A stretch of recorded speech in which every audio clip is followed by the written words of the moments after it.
Fala galera, meu nome é Bruno Malísia, sou professor de Biologia do curso Mini. Desejo que todas sejam muito bem-vindas e muito bem-vindos ao nosso canal. Hoje daremos início a um assunto de extrema importância para o mundo e, óbvio, também para o nosso vestibular. Então a primeira coisa é não esquecer de curtir esse vídeo, se inscrever no nosso canal e não esqueça de ativar as notificações para ficar sabendo dos nossos próximos vídeos. O assunto importante que vamos trazer nessa série de vídeos falará sobre a temática geral, pandemia de Covid-19. Um pouco mais sobre o inimigo invisível que parou o mundo. E para dar início a esse incrível tema, falaremos brevemente hoje sobre o histórico das principais epidemias e pandemias que assolaram o mundo. Antes de mais nada, para entendermos melhor e o nosso bate-papo ficar mais fluido, vale a pena definirmos esses conceitos que vocês estão escutando muito na mídia, mas que nem sempre sabem do que se trata. Nós falaremos sobre os conceitos de surto, epidemia, pandemia e endemia. Um surto acontece quando há um aumento inesperado do número de casos de determinada doença em uma região específica. Então, a diferença principal que vai existir é uma questão geográfica inicialmente. Em algumas cidades, a dengue, por exemplo, ela é tratada como um surto e não como uma epidemia, porque ela acontece em regiões específicas, como por exemplo em um bairro. Diferente de uma epidemia. Por que diferente de uma epidemia? Porque em uma epidemia você tem um aumento inesperado do número de casos, mas você tem esses surtos ocorrendo em várias regiões distintas. Por exemplo, na esfera municipal, pode acontecer quando você tiver vários bairros diferentes de um mesmo município com aumento no número de casos.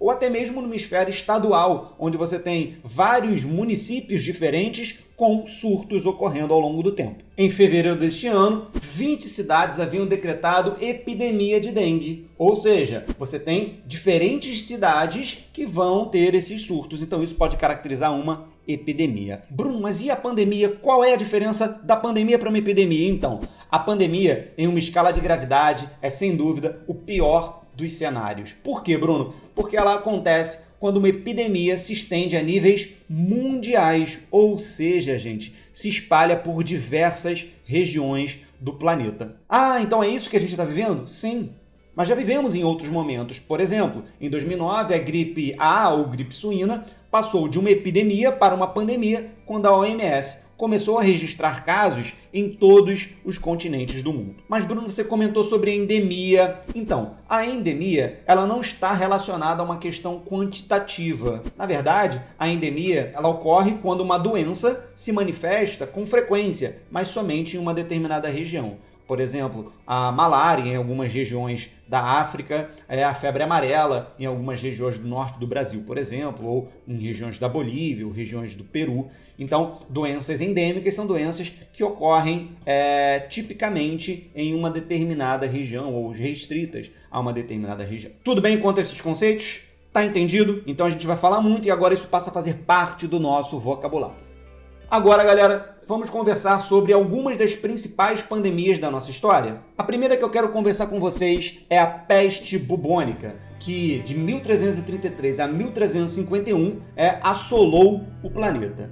A peste bubônica ela é causada por uma bactéria, Yersinia pestis, e é transmitida pela picada de pulga de roedores infectados. A doença é considerada historicamente a causadora da peste negra, que assolou a Europa no século XIV. Matando entre 75 e 200 milhões de pessoas na Europa e na Ásia, antigamente conhecida como Eurásia. No total, a praga pode ter reduzido a população mundial de 450 milhões de pessoas para 350 milhões de pessoas. Olha que absurdo a taxa de mortalidade que essa doença provocou no planeta. Os seus sintomas incluem principalmente inchaço nos gânglios linfáticos, na virilha, na axila, na região do pescoço. Por isso o nome é peste bubônica, porque geram esses aumentos de gânglios que eram chamados de bulbão pestoso, além de provocarem febre, calafrios, dor de cabeça, fadiga e dores musculares. O tratamento é feito com o uso de antibióticos, já que é uma doença bacteriana. e, na ausência de tratamento, ela mata em cerca de 60% dos casos. A segunda doença que eu quero falar com vocês é a varíola, que pode ter levado a 300 milhões de mortes de 1896 a 1980 e que atingiu a humanidade por mais de 3.000 anos.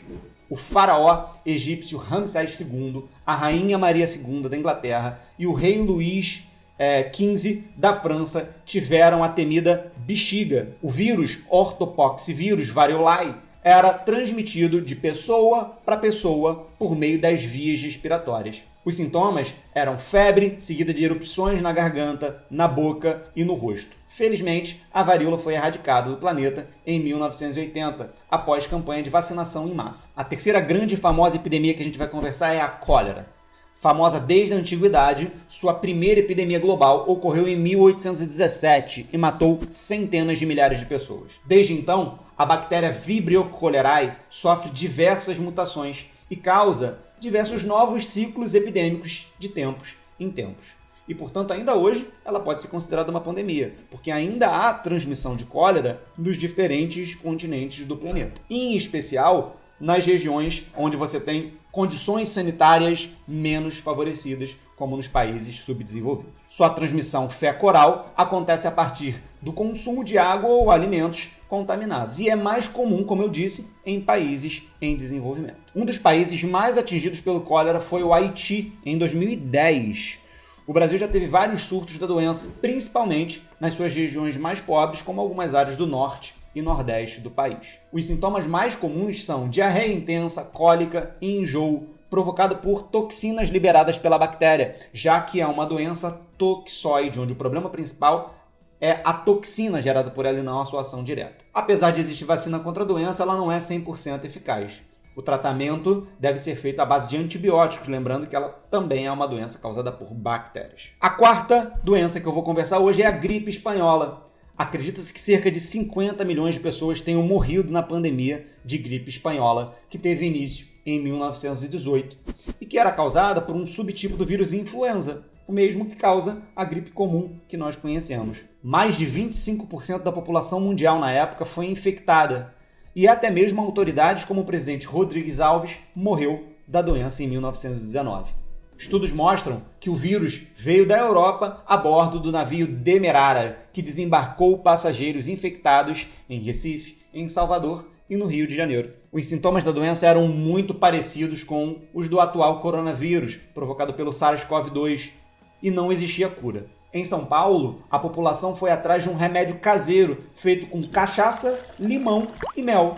E de acordo com o Instituto Brasileiro da Cachaça, foi dessa receita supostamente terapêutica que nasceu a famosa caipirinha. Eu particularmente tenho minhas dúvidas quanto a essa versão, porque existem muitas outras versões para o surgimento desse drink. E por fim, a quinta grande pandemia que eu quero considerar com vocês foi a de gripe suína, do H1N1. O vírus H1N1, causador da chamada gripe suína, foi o primeiro a gerar uma pandemia no século XXI. O vírus, surgido em porcos no México em 2009, ele se espalhou rapidamente pelo mundo, matando 16 mil pessoas. Aqui no Brasil, o primeiro caso confirmado foi em maio de 2009 e mais de 600 pessoas estavam infectadas no país, de acordo com o Ministério da Saúde. A transmissão do H1N1, assim como dos outros vírus influenza, ocorre de forma respiratória ou salivar, ocorrendo a partir de gotículas respiratórias no ar ou em uma determinada superfície contaminada. Seus sintomas são os mesmos de uma gripe comum: febre, tosse, dor de garganta, calafrio e dor no corpo. A Organização Mundial de Saúde declarou na tarde de 11 de março de 2020 a pandemia de coronavírus. E por isso que se torna, gente, extremamente importante o entendimento dos fatores que levaram ao estabelecimento dessa pandemia.